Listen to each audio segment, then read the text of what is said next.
Now we're going to take a look at a couple more things that we can add to a timeline. Let's go down to the timeline that we have and choose the plus button. You should see a couple more options. We've got activation tracks, animation tracks, we're going to look at those later, audio, control, playable, and signal tracks. We've already done a signal track and a Cinemachine track. Now let's add an activation track. Let's make it so that our key appears after a moment. So we'll show the area and then show our key appear, and then we'll add some sound effects as well so we can get kind of a nice little pop when that happens. I'm going to choose activation track, and I'm going to go find my key. I'm going to go to the environment folder. I think I'll just take the yellow key, drag it out. Whoops, didn't mean to make it a child of the player. Let's put it right above the player or right below. Go back to my timeline, take that yellow key and drop it on as the game object. I'm going to go over to the part of the timeline where my key actually shows up.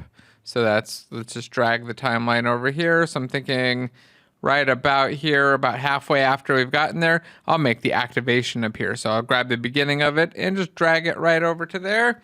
And now my key will appear, and then at the end it's actually going to, watch if I drag this a little bit shorter, it's going to disappear. I don't want my key to disappear though. I want it to appear and just stay permanently. So I'm going to go over to the left hand side on the track itself. I'll select it. Let's just right click. There we go. And it allows me to get the activation settings up here in the inspector. Really just have to get this thing selected. It's just kind of hard to select. Right clicking usually makes it easier for me.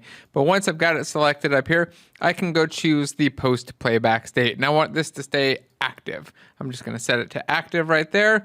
And now once I play past there, it'll actually turn it back on, or it'll leave it as active when I actually do the playing. Now I also want to add a sound effect to this thing. So let's go to the sound effects folder, or my projects and my audio folders, not really sound effects.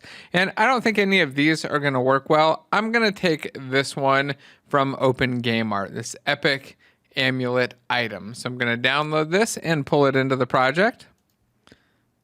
We'll just choose download right here, save it off, and then I'll take that file and drag it in.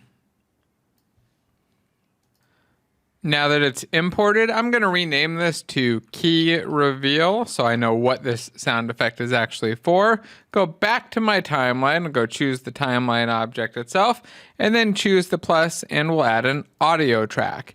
We need to give it an audio source. We'll just create one on our level intro object. So I'll choose create audio source right there.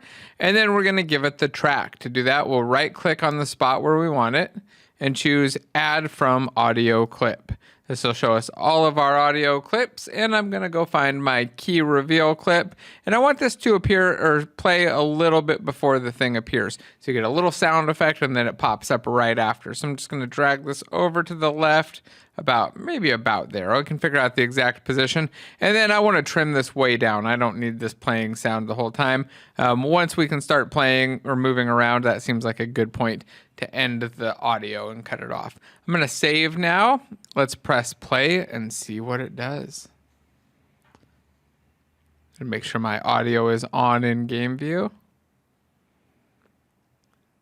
We get the exit there. You can see the timeline playing.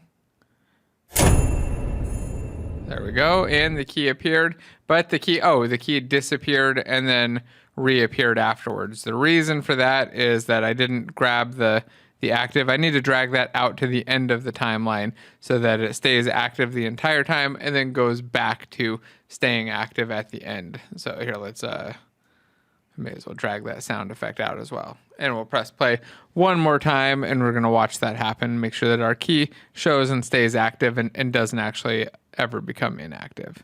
So there we go. There's the view. You can see the key right here should appear. And stays there the whole time.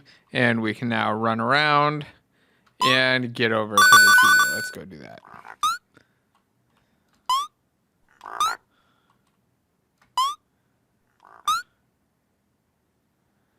Run, and we've got our key. All right, that looks good. Let's save everything off, make sure our timeline is saved.